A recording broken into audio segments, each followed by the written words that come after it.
بسم الله الرحمن الرحیم. شروع کوم په نامه د هغې پاک ذات چې ډیر بخښونکی او مهربانه دی. د انګلیش ټو پښتو لرننګ زده کوونکو، نن زه حاضر یم د یو بل کلاس سره، او ما په دې نن کلاس کې ستاسو د کمنټس مطابق کلاس راوړی دی. یعنی تاسو چې کوم کمنټس کوئ او ستاسو بیسک انګلیش خوښ وي، نو نن ما کوشش کړی دی او ستاسو دپاره مې د انګلیش بیسک ټکي راغونډ کړي دي او په دې کلاس کې مې راوړي دي. دا نن کلاس ستاسو دپاره ډیر اهم کلاس دی، ډیر ضروري کلاس دی او ډیر فایدار کلاس دی. د کلاس د شروع کېدو نه مخکې اول ټول زما سلام واخلئ، او د سلام نه وروسته ټول د کلاس په شروع کېدو باندې درود پاک ووایئ او د کلاس شروعات د درود پاک نه وکئ. ګورئ ډیر آسان کلاس دی. اولنی ټکی دی ټو. د ټو مطلب دی تا. مونږ وایو که نه د دې ځای نه هغه ځای ته. ګورئ د دې تاسو ته زه مثالونه در کوم، تاسو به پوهیږئ. ټو می ماته، ټو می ماته، ټو یو تا ته، ټو یو تا ته.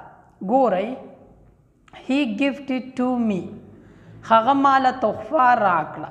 هی گفټډ ټو می، هغه ماله تحفه راکړه. هی گفټډ ټو یو، هغه تاله تحفه درکړه. هی گفټډ ټو یو، هغه تاله تحفه درکړه. بیا دی ټو اس. د ټو اس مطلب دی مونږ ته. ګورئ دی گفټډ ټو اس، هغوی مونږ له تحفه راکړه. دی گفټډ ټو اس، هغوی مونږ له تحفه راکړه. وی گفټډ ټو دم، مونږ دوی ته تحفه ورکړه. وی گفټډ ټو دم، مونږ دوی ته تحفه ورکړه. وی گفټډ ټو هیم، مونږ هغه ته تحفه ورکړه. وی گفټډ ټو هیم، مونږ هغه ته تحفه ورکړه. وی گفټډ ټو هر، مونږ هغې ته تحفه ورکړه. یعنی هم د هغه دپاره راځي او هر د هغې دپاره راځي، د میل او د فیمیل دپاره. صحیح ده.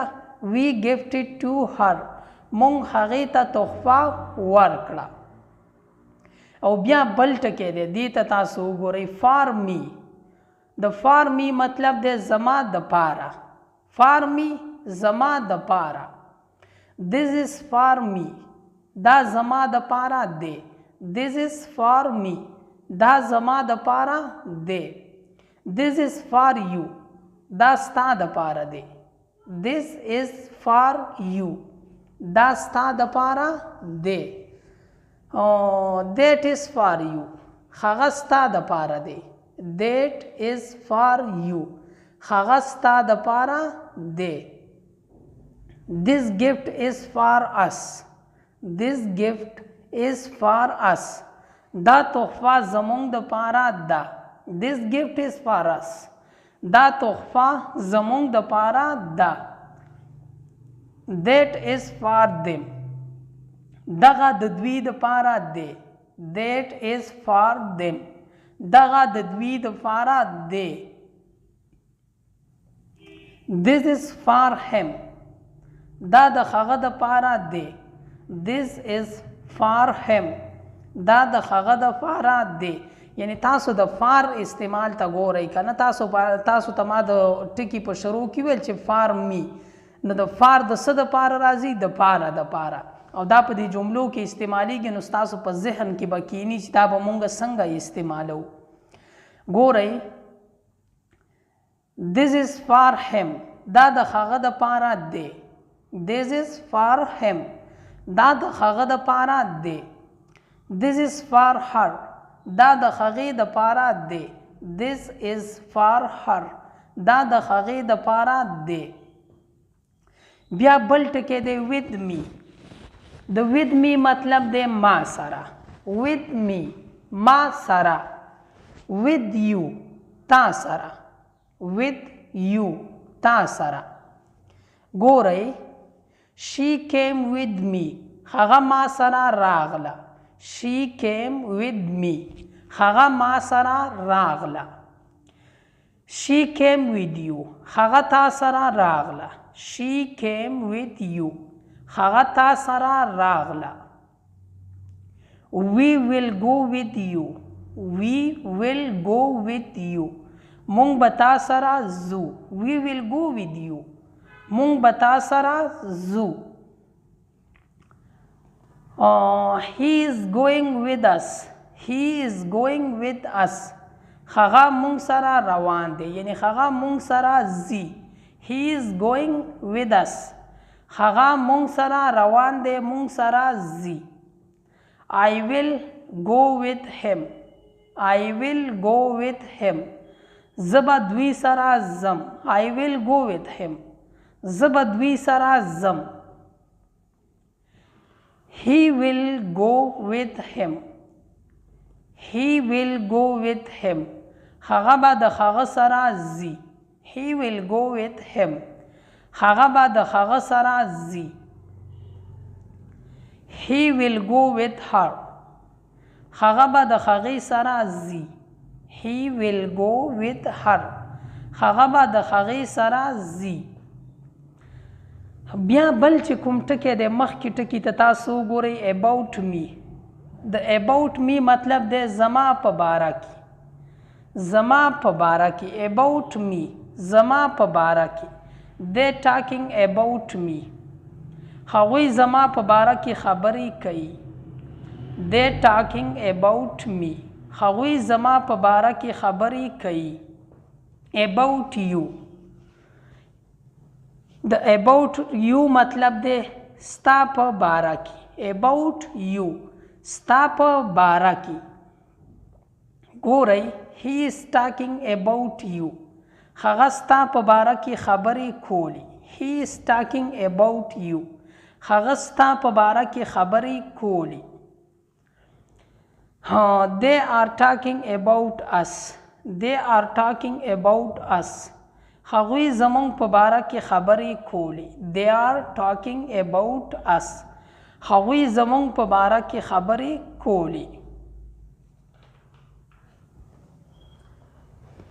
بیا دی about them د دوی باره کې about them د دوی باره کې tell me about them tell me about them ما ته د دوی باره کې ووایه یعنی ما ته د دوی په باره کې څه ووایه tell me about them ما ته د دوی باره کې ووایه بیا دی about it د about it مطلب دی د دې باره کې about it د دې باره کې یعنی د دې څیز په باره کې I was talking about it ما د دې باره کې خبرې کولی I was talking about it ما د دې باره کې خبرې کولی about him د هغه باره کې about him د هغه باره کې tell me about him ما ته د هغه باره کې څه ووایه tell me about him ما ته د هغه باره کې ووایه بیا دی tell me about her ما ته د هغې باره کې څه ووایه tell me about her ما ته د هغې باره کې ووایه بیا تاسو بل ټکي ته وګورئ from me د from me مطلب دی لما ګورئ د دې استعمال ته د دې چې کله استعمال وشي نو تاسو به په دې باندې پوه شئ چې د from me استعمال څنګه دی لما he took all gifts from me he took all gifts from me هغې له ما نه ټولې تحفې واپس کړې یعنی واخیستې he took all gifts from me هغې له ما نه ټولې تحفې واخیستې بیا دی from you لتا from you لتا he will not take any help from you هغه به له تا نه هیڅ مدد نه اخلي he will not take any help from you هغه به له تا نه هیڅ مدد نه اخلي she took all the things from us she took all the things from us هغې له موږ نه ټول شیان واخیستل things وایي شیانو ته څیزونو ته. she took all the things from us. د us مطلب دی مونږ. هغې له مونږ نه ټول شیان واخیستل. I will take my money from them. زه به له هغوی نه خپلې روپۍ اخلم. I will take my money from them. زه به له هغوی نه خپلې روپۍ اخلم. I removed its cover from it. I removed its cover from it. دا کور ما لرې کړی له دې نه. یعنی دا کور ما لرې کړی د دې کتاب نه، د دې کافي نه. که تاسو یو څیز لرې کوئ، لرې کولو ته وایي removed. I removed its cover from it. دا کور ما لرې کړی له دې نه. from him. from him له هغه نه. from him له هغه. he took all things from him. هغه له هغې نه ټول شیان واخیستل. یعنی هغه له هغه نه ټول شیان واخیستل. he took all things from him. هغه له هغه نه ټول شیان واخیستل. بیا تاسو داسې هم ویلی شئ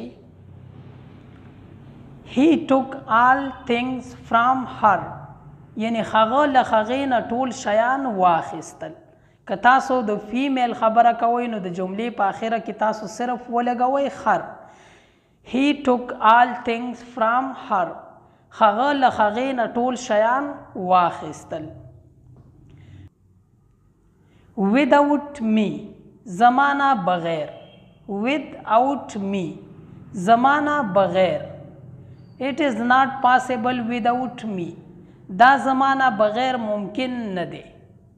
یعنی تاسو دا کار کوئ خو دا کار زمانه بغیر ممکن نه دی. یعنی دا تاسو زمانه بغیر کولی نشئ. it is not possible without me. دا زمانه بغیر ممکن نه دی. یعنی پاسیبل نه دی. پاسیبل وایي ممکن ته.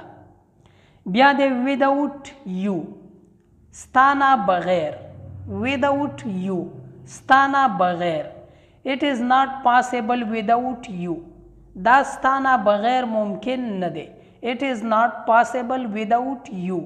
دا ستانه بغیر ممکن نه دی. بیا بل ټکي ته تاسو وګورئ without us.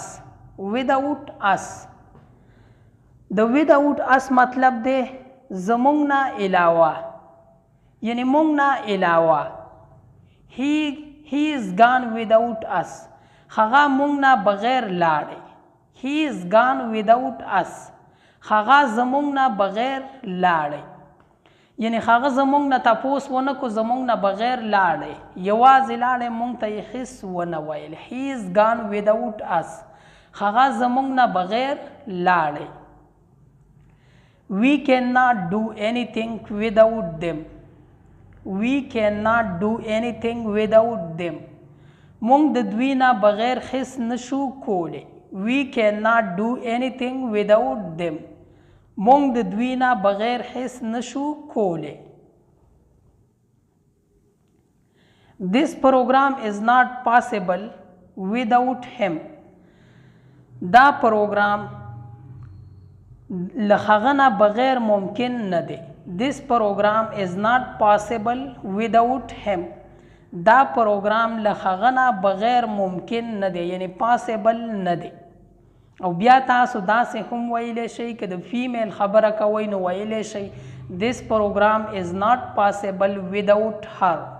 this program is not possible without her. یعنی دا پروګرام له هغې نه بغیر ممکن نه دی. this program is not possible without her. دا پروګرام له هغې نه بغیر ممکن نه دی. هم په دې ځای باندې به زه د نن ورځې د کلاس اختتام وکړم. که ژوند وي زه به راځم د یو بل نوي کلاس سره. ما هم په خپلو دعاګانو کې یاد ساتئ او زما به هم تاسو ته دغه دعا وي چې چرته هم یئ الله مو ښاد ساته، آباد ساته او بریالي ساته. د لوی الله په امان. والسلام.